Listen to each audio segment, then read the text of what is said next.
I'm Anna Speirs, contemporary realist artist.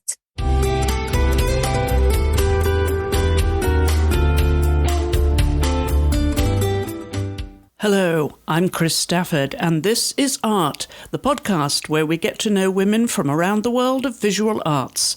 This is Season 2, Episode 45.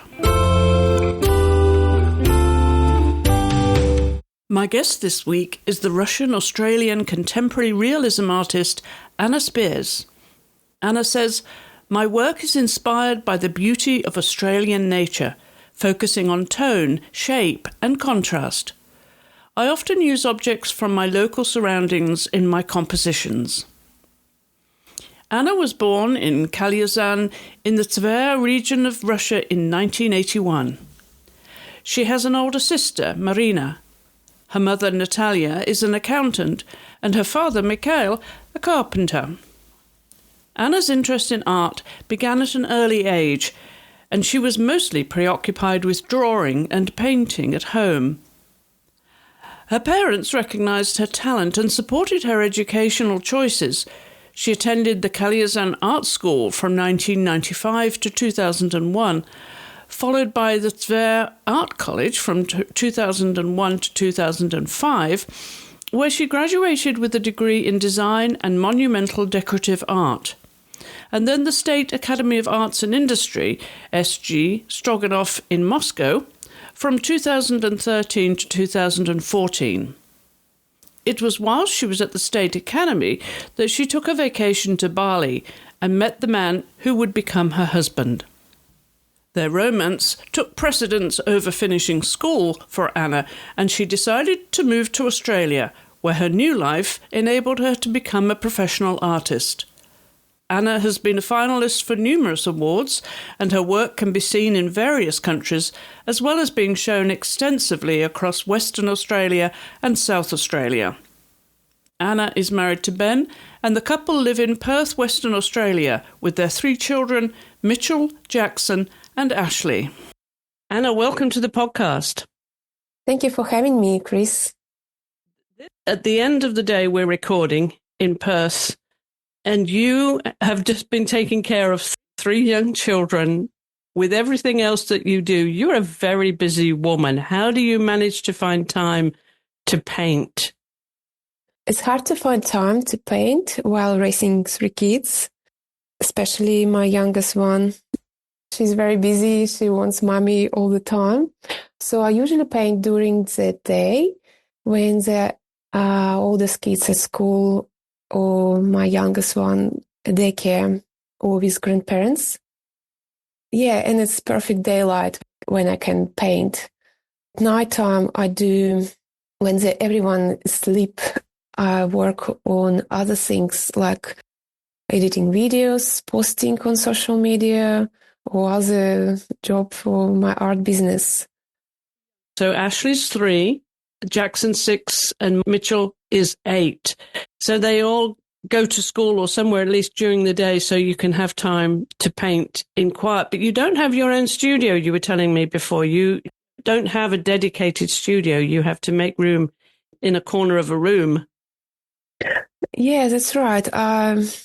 I just have a small corner or part of our living room and put screen. So just my space where I can paint and do other art stuff.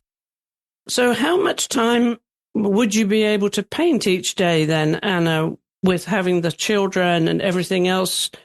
And do you only paint during the week or do you have time on the weekends? Yeah, my favorite days, it's a Wednesday and Friday when everyone gone, school or daycare. Yeah, most Monday to Friday I can work morning. Like I say, Wednesday and Friday I have about 6 hours. Other days just a few hours, maybe 2, 3 less, still some. Unfortunately, I can't paint much. Only if my lovely husband helps me and support me take it somewhere. So I have extra 2 hours to paint. Yeah, most Monday to Friday morning time. And so with that schedule then, now are you taking commissions, Anna? What is your main focus with your painting? Focused on still lifes. I actually love Australian nature. When I came here first time, it's so beautiful plants, and I think it's the most thing what inspired me to paint plants. Beautiful colors and shapes, so beautiful. Yeah, still lifes and also portraiture. I do commission portraits of pets or people, and I sell a lot. People ask it a lot to portraiture of my son, daughter, or my favorite dog or cat. Yeah, so still lifes or portraiture, it's my most think what I'm doing. Now, has it always been that way when you started? Because you went to art school, so did you always have the same subjects that you preferred to paint? Was it always still life and portraiture? I think I studied fine art, so I learned in drawing and painting and sculpture. I did everything a little bit, and also I done landscapes, portraiture, still lifes. What else? I think it's everything what the artist learning at the start at school, a classic school. And yeah, and I just later starting prefer when I think in Australia just painting more still lifes. Before I paint everything and can go outside and paint landscape or sketches. I done so many sketches. Was it always with oils that you preferred to paint, Anna? No, art school, when I child, we used gouache, watercolor, acrylic. But when I went to college, art college, I learned oil technical. And after that, I just in love with oil. Yeah, oil my favorite medium now. And yeah, I use only oil now. Also, I used pastel. Sorry, confusing. Pastel before oil a little bit and then oil. Yeah. So let's go back to the start of it. We mentioned you went to art college, the State Academy of Arts and Industry in Moscow, and the Versta Art College, as well as the art school in Kalyazin. And you were born in 1981 in Kalyazin, which is just, I believe, north of Moscow, isn't it?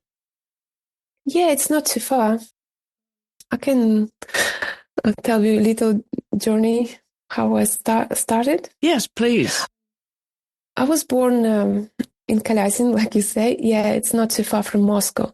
So I just start from my little town where I finished my art school. And it's funny story. My mom and my dad, they wasn't rich. My family not rich. And they always working so hard and did best for me and my sister.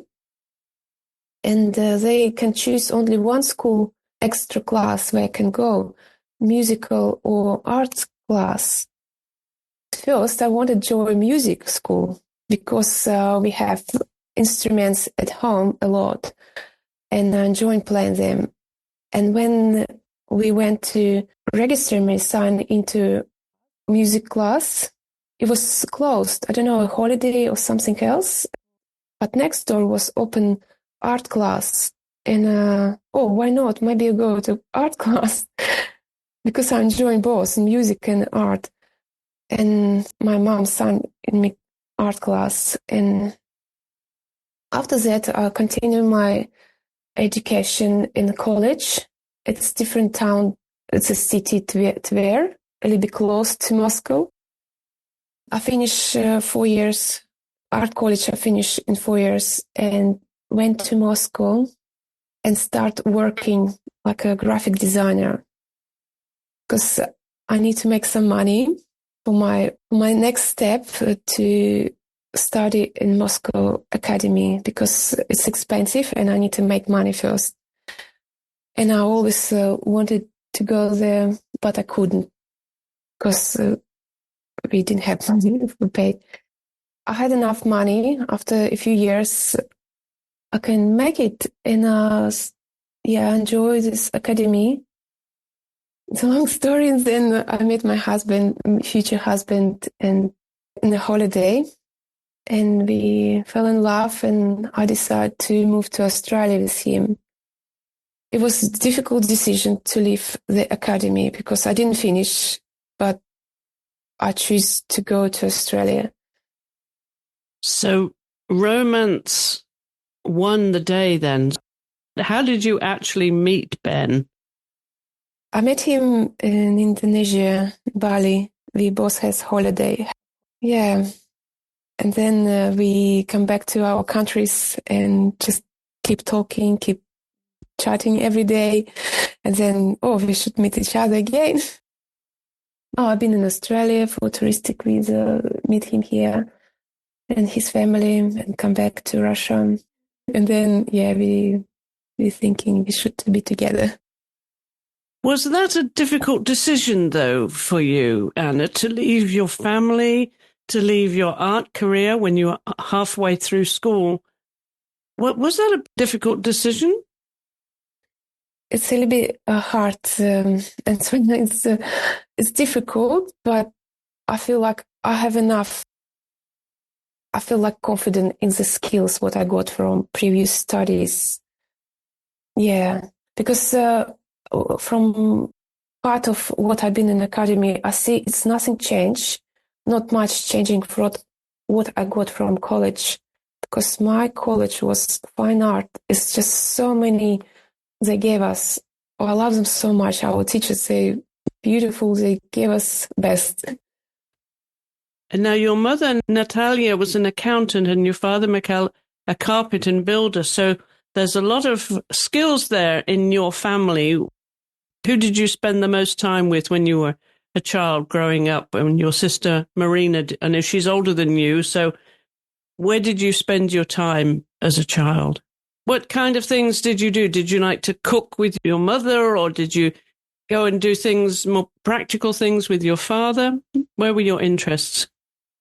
Yeah, it's my mom. Yeah, the best friend, my mom. Because my dad was always busy with job. He's trying to do best for my family, all this money, make money to support family. But my mom, she's my soul and my very close person. Yeah, I miss her a lot. So did you learn to cook with her and sew and do those kind of household things? Yeah, she teach me how to cook. And she actually loves sewing, and she showed me how to do, sewing. We love skinning a lot and ride a bike together. I think I done more with her than with my sister. And what about music? You said how you liked music. Did you learn to play the piano or something? Yeah, I haven't been in school. Just we had a piano at home, electric piano, and I have no idea how to play. I just random and creating some music by myself, just making melody. And mom said, "Oh wow, it's beautiful." And we also had guitar. I took a book with some notes, and I just random, just also reading and pretending I'm playing, and it's creating music. But it sounds silly, but for me it's like, wow, beautiful. I just love melody and music. And do you play now and find time for music now? Yeah, we got also electric piano because I would like to start studying. I just don't have time, but yeah, it was interesting.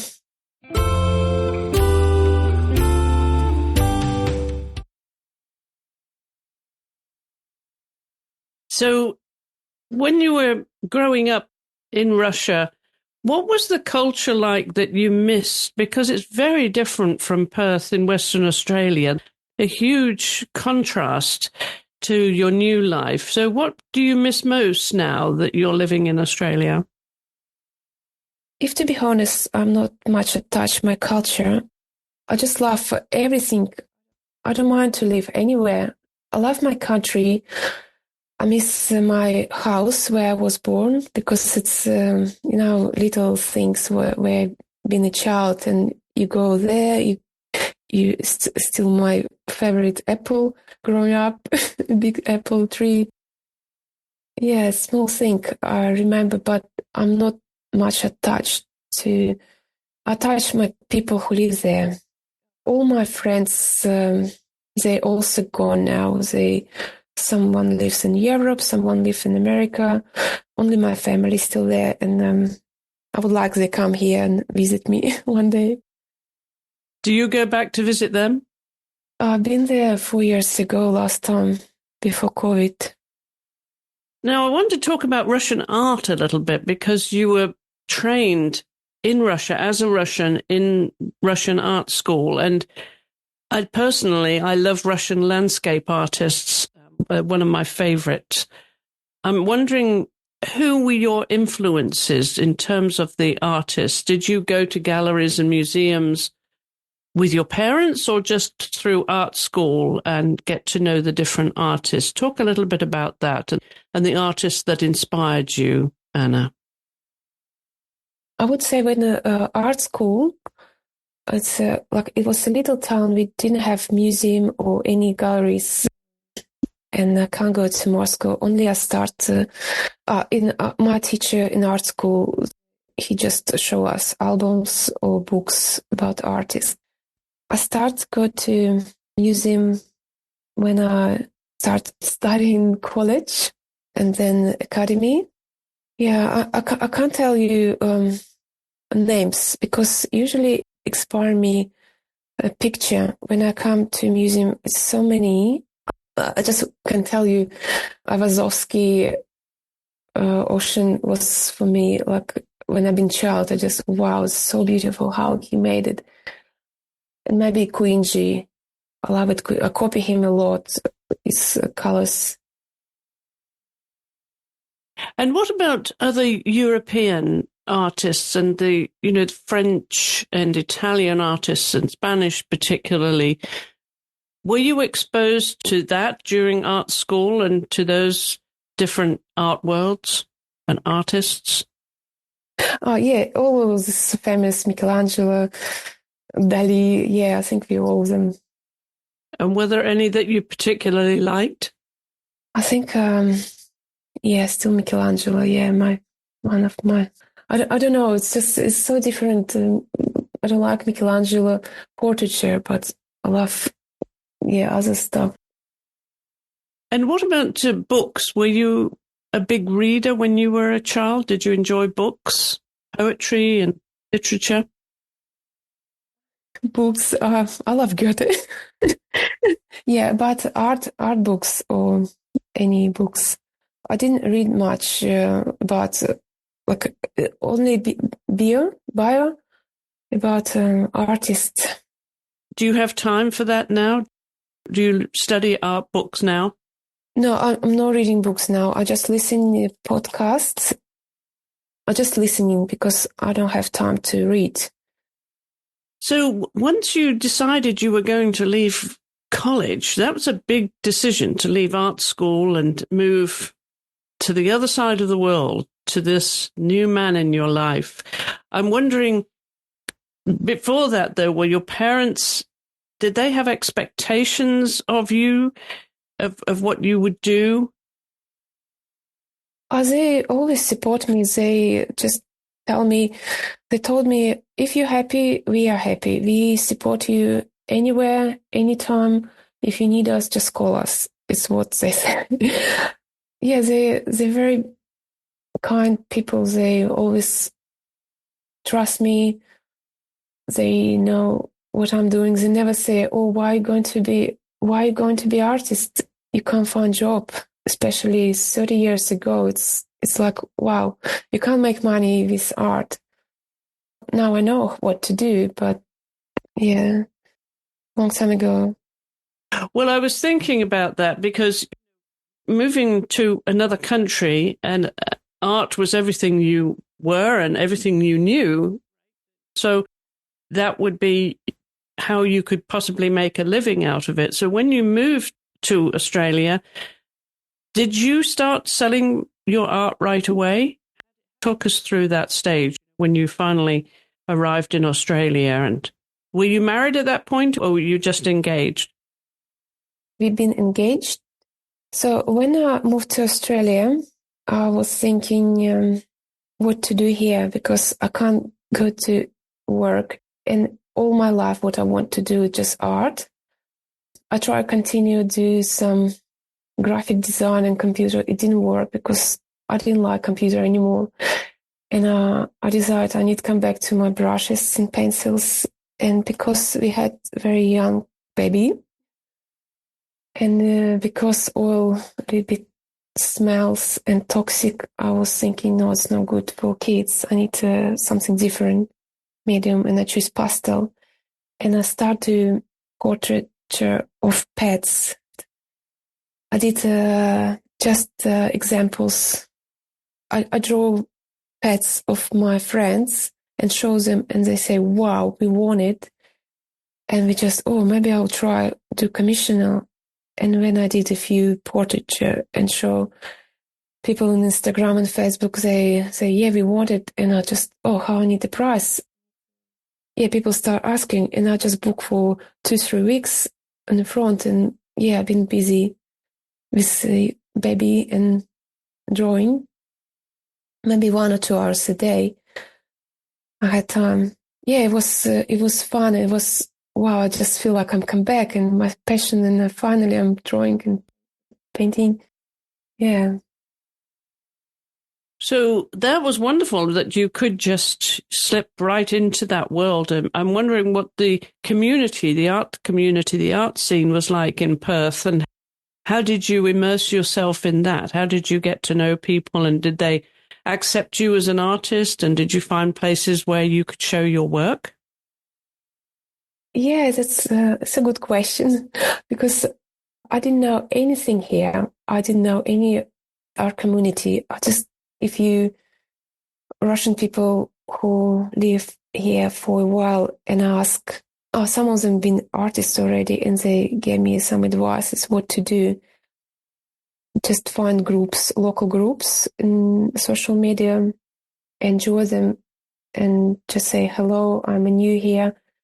And they starting sharing me, oh, you should go this exhibition or this competition or art prize, or just let's go plein air, let's paint with us. And just slow, I started learning this art world in Australia, how it's everything working.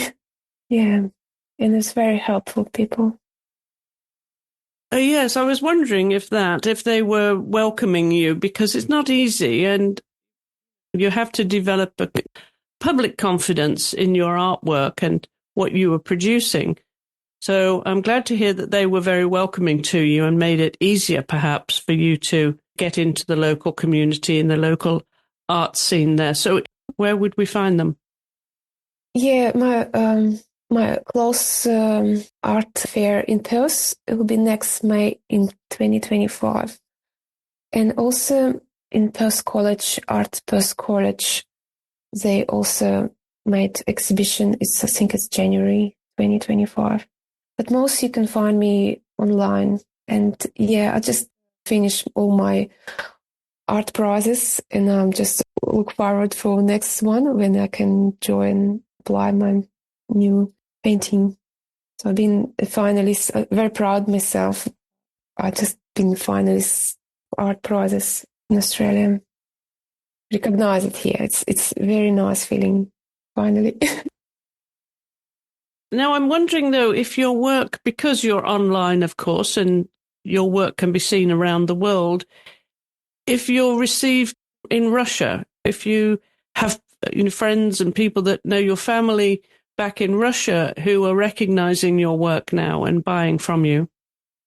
I don't have paintings in Russia, only in my mom's house, a few paintings.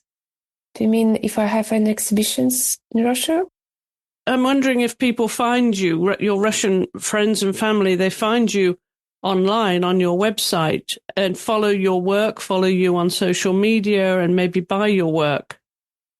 Yes, they can buy. Anyone can buy. I have a website and I have online galleries, Blue Sam Gallery in Australia. I sell a lot, painting them. They're wonderful. Bought a lot. And what about your family? I'm sure they're very proud of you and what you've achieved as an artist, but I'm wondering if they help to promote you in your Russian community. Yes, they can, but it's a little bit difficult situation now. No one buying outsource, no one buying from other countries because you can't post them now. Maybe later. Yeah, but yeah, they tell a lot. My daughter, they're very proud of me. My daughter painting. Look at my daughter paints this one. Oh, look at this. They show all friends. It's a little town. They don't have many people, friends. Yeah. My friends also. It's 8 years in Australia. I will be lost my friends there. I have new friends here in Australia. What about teaching and workshops? Do you think you might do that one day? Do you like the idea of teaching? Yeah, I would love to, Chris. It's my also second dream. I'm still learning English so I can explain everything well for people because I got so many questions. How you paint this one? What do you use? What media? So many questions. And starting recording videos and show people how I made it. I tried to do classes here, but it didn't work for me yet because I have young kids. I don't have big studio where I can invite people. But maybe in the future, I would love to share. And it's like you can hear, I prefer in Russian explain now much, much better. In English, it'll be hard for me still. So I need this skill get better. Well, also when the children are older, I'm sure it will be easier once they're maybe teenagers. You'll have more free time to do that. And I'm sure that would be well received because your art is very diverse. The one thing that I love about it is how you capture the light. And of course, that's always the secret of artists, isn't it? How you capture the light. And a lot of your work is still life indoors. But I'm wondering, because Perth has such amazing sunlight, I think you have the most sunlight, the highest UV in the world. Do you have time to go outside and paint plein air? I don't have time right now. I done a few times when I came here first time, and before we got baby, I went to the beach and painting a lot. Water, I love it so much. I should come back. Yeah, I'm thinking a lot. I need to just go outside and do more painting. It's a little bit hard. Yeah, I just enjoy more still life, I think. Tell me about Ben, your husband. What does he do and how does he support you in your art? Yeah, he's a social worker, but he has no idea about art world, but he loves what I'm doing and he supports me so much. I'm really thankful to him. And yeah, he can just tell me, I'll take kids on Saturday or Sunday. You stay home and paint and just do your stuff. Or he just can come across to my studio. Oh, this is so beautiful. I love it so much. Yeah, he's just support me a lot. Even if he's not from art world, he loves it. And he support me and always say, continue what you're doing. You're doing a very good job. And he is also helping with homework, just cleaning, cooking, and all this stuff. Yeah. A very supportive husband. Yeah. Is Ben the first person to see a new piece of work when you've finished it? And do you get his opinion of it first, Anna? Yeah. Yeah.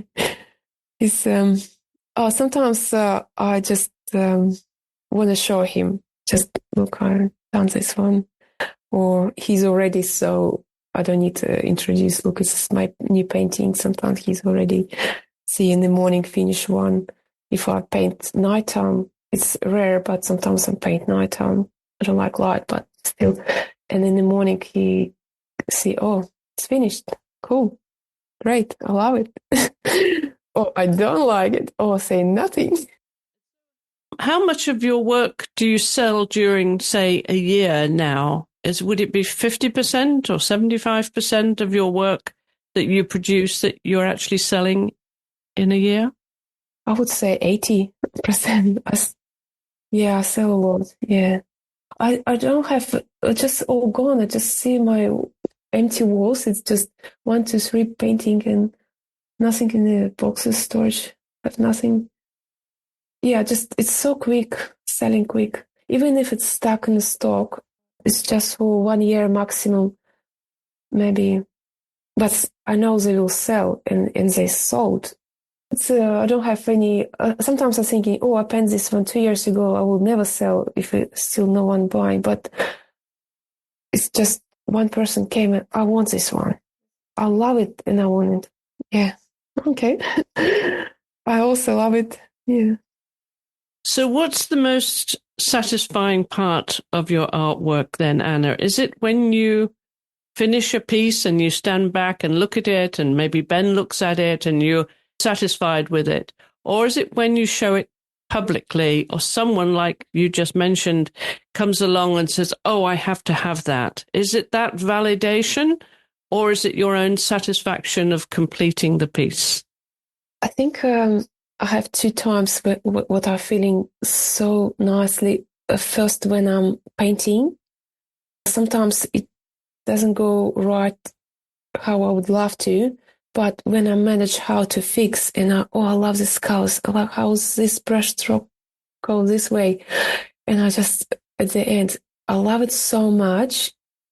Sometimes at the end I don't like it and I just leave it for a few days. So first time I'm enjoying when I'm creating, painting. And second time when I share and see feedback from people, so much beautiful, or just love it, or just likes in social media. Yeah. So when feedback also very important, support me, create more. Well, I'm sure all of that validation is encouraging you to paint even more. And I just love your work, Anna. It really is beautiful. And I will put a link in the show notes so people can find you on your website at annaspeirsart.com and also follow you on social media. And I'm wondering then, so to the future, when the children are a little bit older and you have more freedom, that you would start teaching. And what other goals would you have? Are there other galleries that you want to be shown in or other countries that you would like to be seen in? I hope to become a well-known artist and also share my skills with beginners who has just started this journey. Yeah, I think just a full-time artist and my dream to win a prize or just recognized artist, and main one, I want to share my skills because I feel like it's a lot in my head. I need to just give it to someone. Please take it.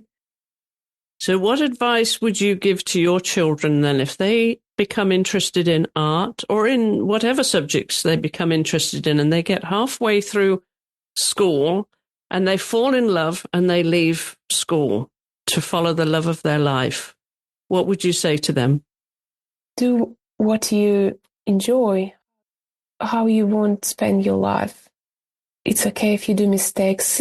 It's fine. I've done so many mistakes. Just enjoy your life, support people, care about people around you, and choose what you want to do in your life. Even if you're a blogger, it doesn't matter where you work. If you choose art, I will support you. Of course, I will tell you as much as you want. They're already asking, Mom, can you teach me? Yeah, I will support them whatever they choose to do. And so they're already getting interested in your art and wanting to learn to paint, are they? Yeah, my oldest one started. Youngest one, no, but oldest one, Mitchell, he started asking, can you create a class? Can you teach me? Mom, can you teach me? And I think it's a sign. Yes. It's time. Maybe he will follow in your footsteps, Anna. Yeah, no. Well, it's going to be quite the journey, and I'm sure they're very proud of you too, as well as your family back in Russia. I'm really grateful for you spending time to come on the show because I know, as you said, English is not your first language. Yes, hard, sorry. You did tremendously well. And I wanted to share your story, Anna, because your art is so beautiful. And Thank you. we don't always hear about the artists in Australia and New Zealand. You know, we hear about them from Europe and from America and Canada and maybe South America, some, but not so much from Australia. So thank you for taking the time to come on the show and share your story with us, and the very best of luck for the future with your art and your family. No, thank you so much, Chris. Thank you for having me. Yeah, and we have so many beautiful artists in Australia. Yeah. And thank you, Chris. It was a lovely conversation. And as always, of course, I encourage you to visit the artist's website. The link for that and to their social media is in the show notes. So if you just scroll down, whichever app you're using to listen to this podcast, scroll down into the show notes and you'll find those links, as well as a link to our social media too, and also our email address if you prefer to reach us via email. We always love to hear from you with any comments, questions, or suggestions for guests. Do drop us a line. And of course, if you're listening on Apple Podcasts, we would love it if you would leave us a 5-star review. And that, of course, helps others find the show because it increases our rankings on Apple amongst hundreds and thousands of other podcasts. So do drop us a note there and leave us a 5-star review. And also share this with anyone you think might enjoy the show. My thanks again to my guest this week, Anna Speirs, and also to you for listening. As always, I do appreciate you taking the time when you have so many choices. I'll be back next week when my guest will be the underwater filmmaker and explorer Natalie Lasselin. So I do hope you'll join me then.